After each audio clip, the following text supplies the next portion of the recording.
No, I said I might as well do number 12 as well, while it's kind of while the cogs are turning and the memories are flooding into my head. But just to go back on the Denmark thing, when we arrived above in Denmark, for the first about week we were there, there was no dredger. We arrived, we were early, the dredger hadn't arrived yet. We were told the dredger would be along shortly. It had been told by tugs up to Carsur. And we were inside in the harbour one day, and then it tied up, and the next thing what came in the harbour, and a couple of tugs towing it, but a dredger called the Big Boss from Dredging International, which was the same dredger that had been here in the Jack Lynch Tunnel that I had tied up on the day before I'd left to go to Papendrecht, and then ended up in Denmark. But the funny thing about it is that there was a fella on board the dredger, and he was a Belgian man, and he had taken the ropes off me the day we tied up. And of course, when I saw the Big Boss coming, I recognised the dredger. But what were the chances of that? Like that would be the dredger then that would end up up in Denmark with us. But your man, the very minute he saw me above in Denmark, you know the way sometimes you meet somebody and you can't figure out where the hell you met them before or where did you see them. And your man, I had so much fun out of this. I let this roll on for about a month. Your man kept staring at me and looking at me and could not figure out where he'd seen me before. He said, I know your face. And he was coming out with all kinds of, old crazy scenarios, And I said he'd even got to the stage where he thought I'd been on television at some stage. He could not pin me down. And because I had so much fun at it, because I said, I don't know. I said, I couldn't tell you. I said, I never before see you anyway. And after about a month, we were out one evening, we were having a drink, and I told him that I was after tying up alongside the Big Boss in Cork. But like I said, I came home that Christmas and I met Miriam, and we started going out together, and I went away for 6 weeks and came home for 3. Went away for 6 more, I'd say, came home for 3. And then the next trip I went away, I just decided that's it. I can't, because look, let's be fair about it, it'd be very hard to make a relationship work like that. So I rang her up. I was a couple of weeks into about that trip, and I said, look, I'm coming home, and I'm coming home for good. And I remember Ronnie, who was the man who used to take charge of all the tickets and stuff. We used to fly back through Schiphol, or in Amsterdam Schiphol, or back through Heathrow and all the rest of it. And Ronnie used to, sometimes I'd want to come back to Amsterdam and maybe give a couple of days there, and some days I'd come back through Heathrow. And he would, I remember telling Ronnie I wanted a one-way ticket, and he said to me, you're crazy. And I said, no, Ronnie, I said, she's worth it. I'm going home and I won't be coming back. So I left that job, but I rang Miriam. I said, Miriam, go away and book a holiday. So, of course, everything was done through West Cork Travel here at the time, so there was no internet or a bit. So, Grace Miriam booked a holiday. I didn't care where we went, and she booked a holiday in Santa Ponsa. And that was my first on holiday ever, And of course, I came home, and during the course of time, when I was coming home, I know that I got myself a girlfriend, and I was fairly serious about the whole thing. I was starting to look around, and I said to myself, I'm going to have to do something about the old black wedding shoes, and, I'm becoming a bit more fashionable. Think about it now, me. But the next day I was looking around, and I see how lads, and they were wearing these things. Do you remember them? They were called Caterpillar boots. They were made by Caterpillar. And of course, that suited me in the image, because I love the Caterpillar engines. I used to be working on Caterpillar engines outside dredging. And they were on the pilot out boats and stuff. And I bought a pair of black Caterpillar boots above in Cork. And you'd never see them, no. They were a bit like Doc Martens, but not. They weren't, but they were real fashionable at the time. And I asked Miriam then to go in. Everyone was starting to wear fleeces. The fleece at the time. They were everywhere. And so Miriam came down to Barnett's, the Sculder shop that we know on. I went in below to Mick and Helen and bought me a red. I said, don't get blue. I said, because this is the new me now. I said, I want to have silver. I said, whatever you get, don't get blue. I said, get something, I said, bright and vibrant. And I said, I want to be the height of fashion. So she bought a bright red fleece by Jack. What was it again? Jack something. So, Christ, away off out to Santa Ponsa we went. Now, I still wasn't big on wearing shorts, but I was outside with my Caterpillar boots, my jeans, and my red fleece. I thought it was a pure height of fashion. And of course, the next thing didn't take too long before the big red head up on me as well. Because, like, I don't really brown at all, I only I fry. And poor old Miriam watched it, but down, because Miriam was always had, in fairness, Miriam always had a bit of style, a bit of class, And she wouldn't say, dare say, but she must have really been, she must have really liked me. Um, because I was always to be in some sight outside her. That was the time when I was telling you about that she was trying to put the factor 50 on me, and she'd explain all these things to me. So she had to drag me into the modern world, kicking and screaming. I actually didn't have a bloody clue.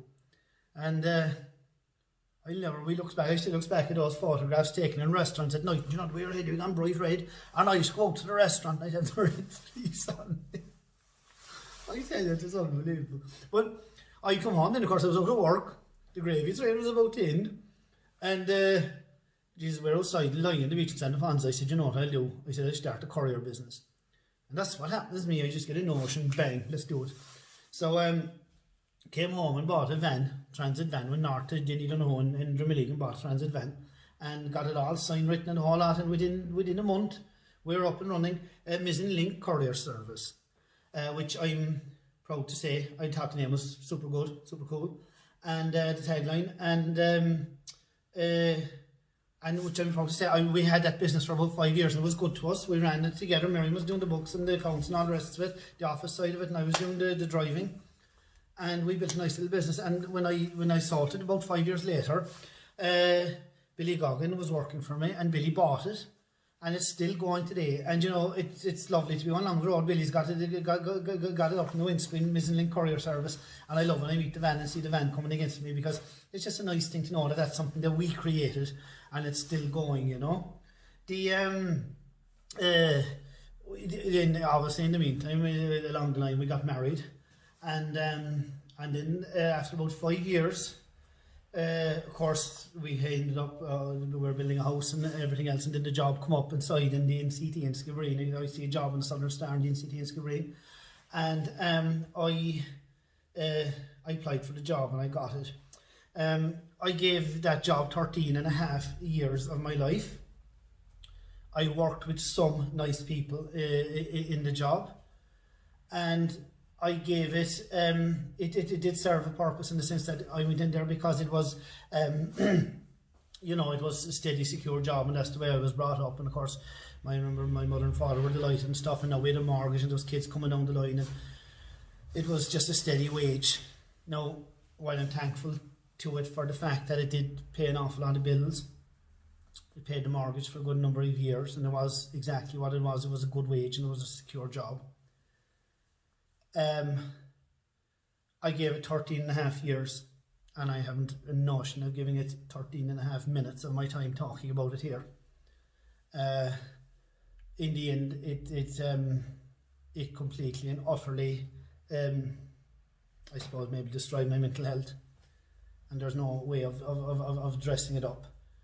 And in the end, I got out, and I had to get out. I could not stay doing that job, and without having to, nothing to do with the people I was working with or anything, just the job itself. I feel sorry when I look around and see other people there now that might be in jobs that they absolutely, I got to a stage I couldn't get out of bed in the morning. Well, I had to get out of bed, but I went from being a happy-go-lucky old lad, you know, to I removed myself out of society, removed myself out of my town here, Skull. I wouldn't bother coming down to town for a drink. It's kind of an old job that would follow you around. You couldn't go anywhere and somebody beyond you about the NCT. The national car test for anybody that's not in the equivalent of the English MOT or whatever else. But, you know, it was a very difficult job to do because you were meeting friends and family and neighbours and stuff, and you had to, ultimately their cars would fail. They had to fail because, you know, Irish people aren't the best at looking after cars anyway, for Christ's sake. I mean, you know, and then,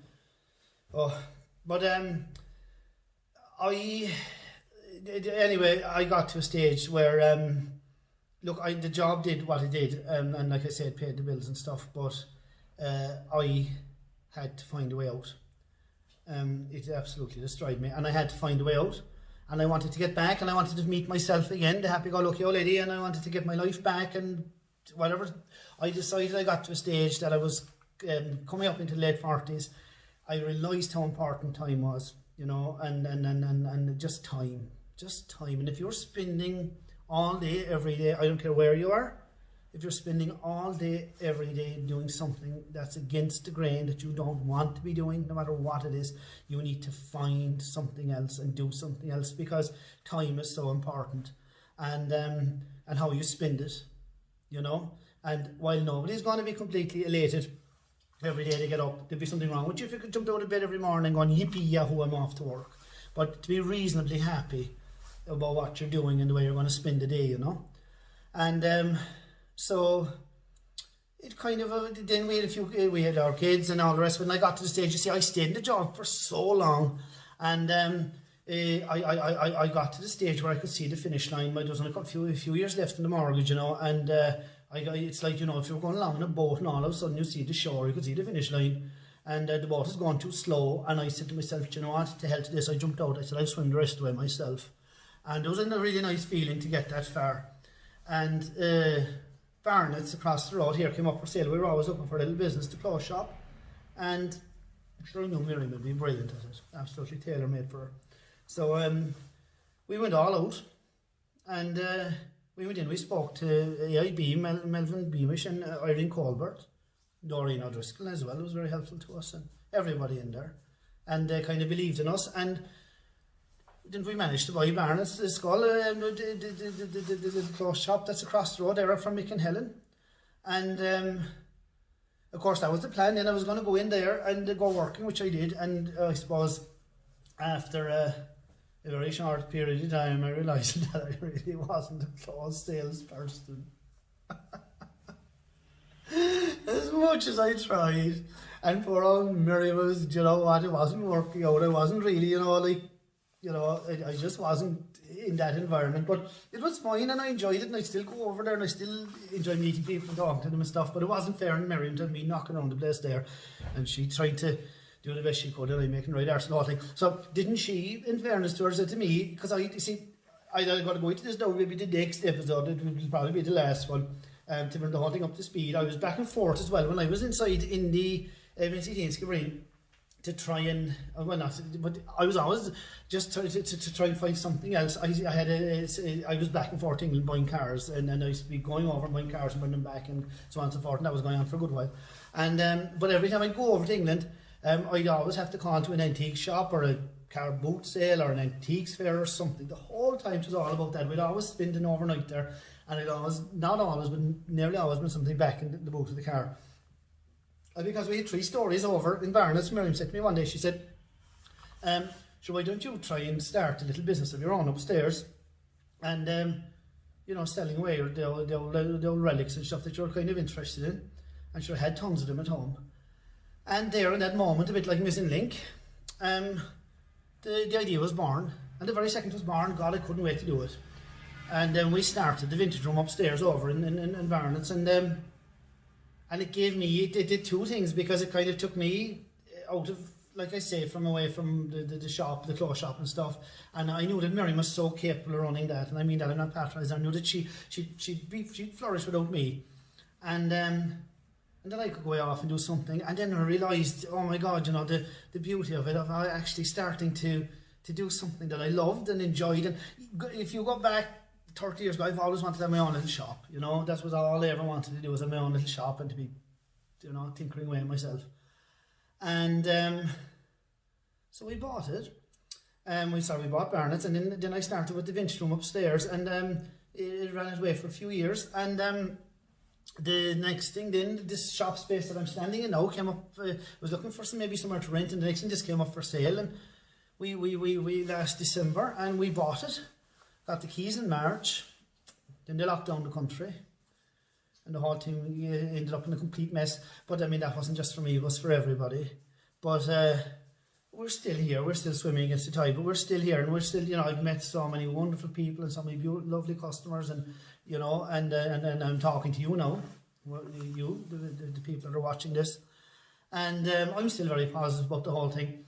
The one thing that did come along and really blindside me, kick me in the nuts, was Brexit. And I am so angry and cross over Brexit.